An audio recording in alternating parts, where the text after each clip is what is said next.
bulan Mei 2020. Tepat sudah terlewati 3 bulan ini, bangsa kita, bangsa Indonesia, menghadapi ujian, yaitu pandemik virus corona yang awalnya terjadi pada bulan Desember 2019. Sebuah pukulan mengejutkan untuk bangsa kita, terutama untuk diri kita sebagai manusia yang selalu bergerak, melangkah, berkegiatan di luar rumah, yang selalu bersosialisasi dengan sesama. Namun tepat pada akhir bulan Januari, semua terasa sirna.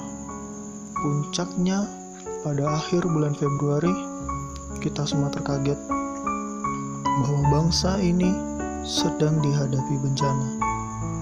Mungkin terkesan bahwa ini suatu ujian atau cobaan. Mungkin terkesan ini suatu musibah. Namun itu semua adalah kehendak darinya, Tuhan yang Maha Esa, Sang Maha Pencipta, Sang Maha Pemberi hidup. Bagi sebagian orang mungkin dapat menerimanya dengan lapang dada, tapi tidak semua orang bisa menerimanya. Sudah 2 bulan ini, di bulan Mei 2020 ini, seluruh aktivitas manusia hampir lumpuh.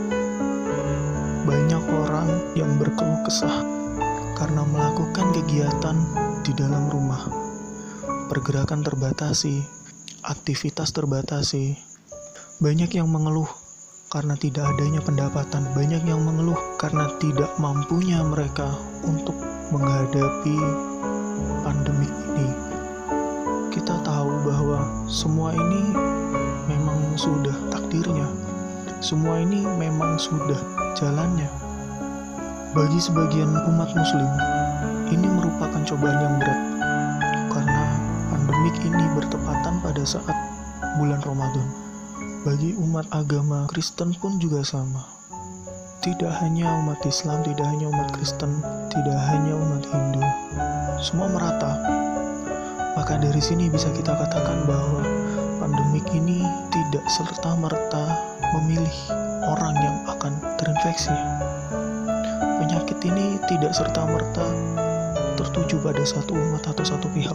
Dan dari sini kita bisa mengerti bahwa Tuhan itu Maha Adil. Banyak hikmah yang bisa kita ambil dari kejadian ini. Banyak hal yang bisa kita pelajari dari kejadian ini.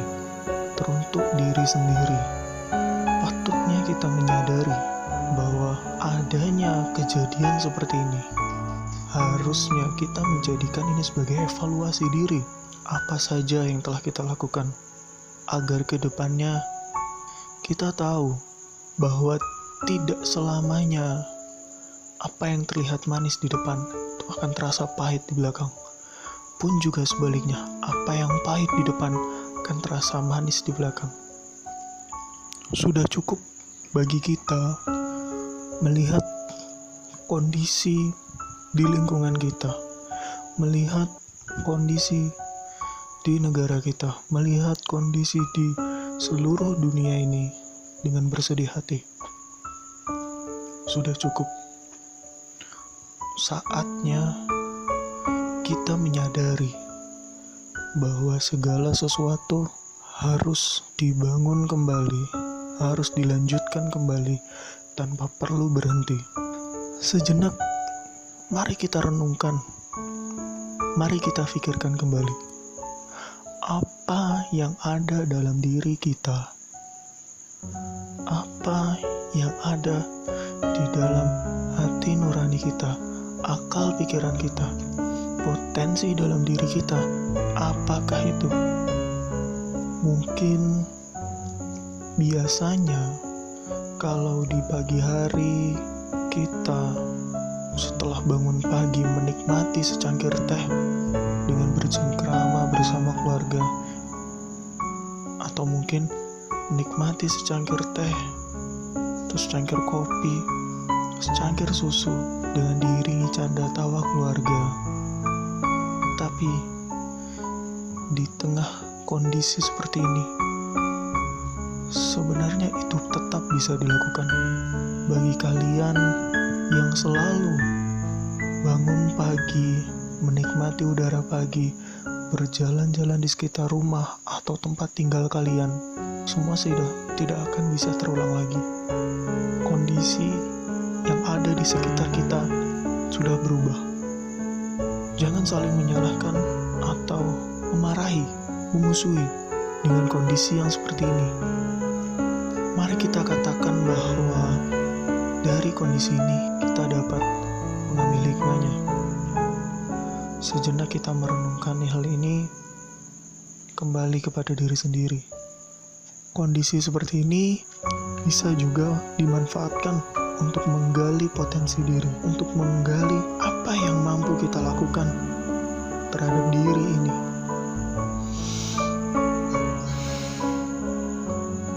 Tuhan tidak sejahat itu. Semua ada hikmahnya, semua ada maknanya. Lihat dirimu sendiri, lihat dalam batinmu sendiri. Sudahkah kamu berterima kasih terhadap dirimu sendiri yang telah berjuang dari sejak kamu lahir, memasuki bangku sekolah, kerja, meniti karir, hingga pada posisimu yang saat ini telah kamu raih? Namun tiba-tiba saja itu sirna. Jangan melihat bahwa semua yang telah kamu raih itu sirna. Namun lihatlah dirimu, berkacalah. Sudahkah kamu berterima kasih kepada dirimu? Sudahkah kamu mengerti, memahami bahwa dirimu telah berjuang hingga saat ini? Tidak mudah, bahkan jika kita mengingat saat-saat ketika kita berada di titik terbawah hidup kita. Bagi kalian yang merantau jauh dari keluarga, bagi kalian mahasiswa yang memilih untuk menempuh pendidikan jauh dari keluarga, ada kalanya pasti kalian merenung, berdiam diri di kamar kos, berdiam diri di kamar kontrakan, berdiam diri di asrama, dengan kondisi yang serba kekurangan, namun dilema, takut memberi kabar kepada orang rumah, memberi kabar kepada orang tua bahwa aku lapar. Namun lihatlah dirimu sekarang. Kamu berada di atas, kamu berada di puncak, kamu sudah lebih baik, terbiasa dengan hal itu. Saat ini kamu mampu survive, kamu mampu bertahan hidup, tidak mengeluh, tetap tangguh.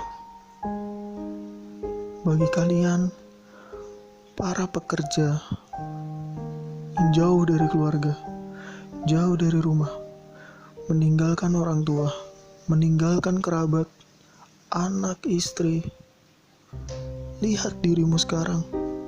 Kamu mampu, berterima kasihlah kepada dirimu. Berterima kasihlah kepada batinmu, pada pikiranmu. Ternyata kamu mampu menghadapi semua itu. Jangan berkecil hati, jangan bersusah hati. Semua ada maknanya. Tidak hanya kosong, bukan tanpa makna. Maka dari sini, kita harus tahu bahwa Tuhan tidaklah sejahat itu, bahwa Tuhan tidaklah semenakutkan itu. Tuhan itu maha adil, Tuhan itu maha baik.